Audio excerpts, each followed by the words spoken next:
Congress banned a group of toxic chemicals known as PCBs in the 1970s, but by then a Westinghouse plant had already dumped more than 1 million pounds of PCB-laden waste in and around Monroe County. The resulting cleanup has so far cost the company's successor nearly $250 million, and some of that damage can't be undone. Research shows workers once exposed on the job or residents who encountered it in their environment may face a heightened risk for certain diseases. WTIU's Sevilla Mann reports on the results of a study of former capacitor workers released earlier this year. By the late 1950s, when Westinghouse started building capacitors in Bloomington, PCBs had become an industry standard. They solved a pressing safety problem by keeping devices like capacitors from short-circuiting and catching on fire.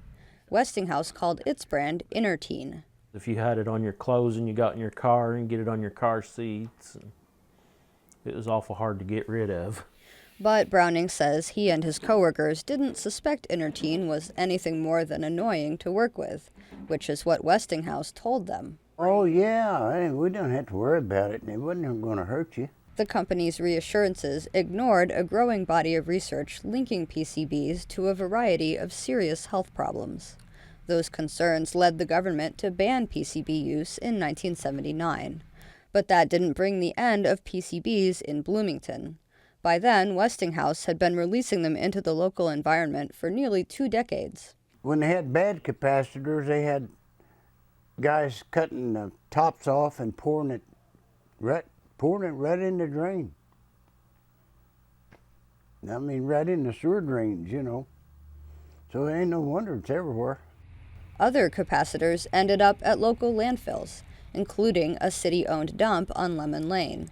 More than a decade after officials removed 4,400 old capacitors and 80,000 tons of dirt and covered the site with a cap, PCBs continued to wash out of the rock into the groundwater.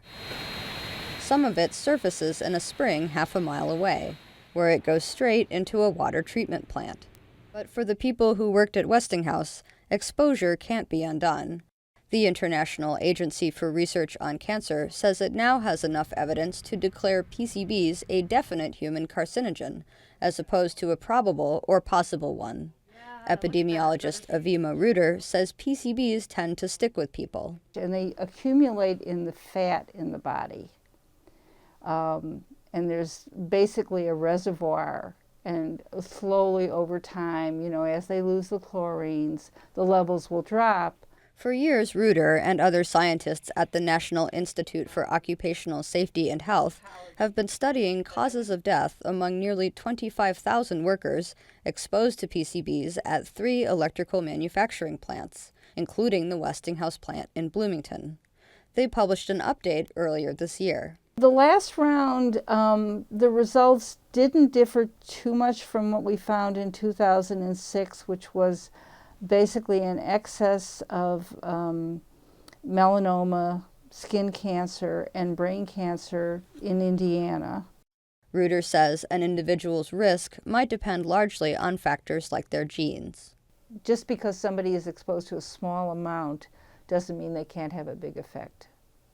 And some of the people who are exposed to large quantities of a substance don't seem to have any effect.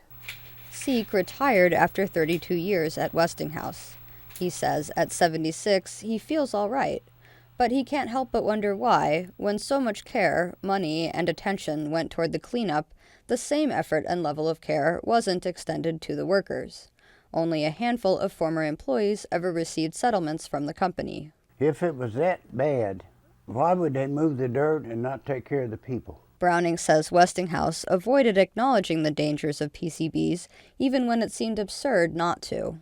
When they came in to clean up inside the plant, we were all still working, and they all wore their moon suits and protective gear and was doing this cleanup right while we were working. And I mean, if it was that dangerous that they needed all this protective equipment, they shouldn't have had us in there. And reporter Sevilla Mann joins us now for more. Sevilla, what's next now in terms of assessing these former workers' health? Reuter and her colleagues at NIOSH are working on another study, a study just of cancer among those capacitor workers that they've tracked. And that looks at all cases of cancer in that group, as opposed to just the fatal ones, which are the ones that the mortality study catches. At this point, there are about 70% of the people still living who worked at the plant in the PCB era. I think it was 3,500 people total. And we've just seen where the PCBs can cause cancer, but are there other diseases that they should worry about as well? Yes, it's not just cancer. PCBs are linked with a number of serious health problems. Another separate study that NIOSH did looked at neurological diseases. They found in that group of capacitor workers that they've been tracking for that mortality study, they found a higher instance of Parkinson's in that group, and also among the women, especially the neurological disorder ALS, or Lou Gehrig's disease. It was interesting too, I guess there's more than one PCB, but are they equally toxic? There are actually 209 PCBs. Oh, wow. And the toxicity varies. All PCBs have the same basic structure, but they have different numbers of chlorines. And so how toxic a PCB is depends on how many chlorines there are and in what arrangement. The EPA says, unfortunately, what often happens is a less toxic PCB will gain or lose some chlorines in the environment to become more toxic. Now, you talked to some of the employees who worked there. What was that work environment like while they were there? I heard a lot of very positive things from the people I talked to about what it was like to work at Westinghouse. They said the work was interesting, which wasn't always the case in manufacturing jobs. It was challenging, it evolved, and yeah, I think if not for PCBs, that Westinghouse would be remembered quite differently. Okay.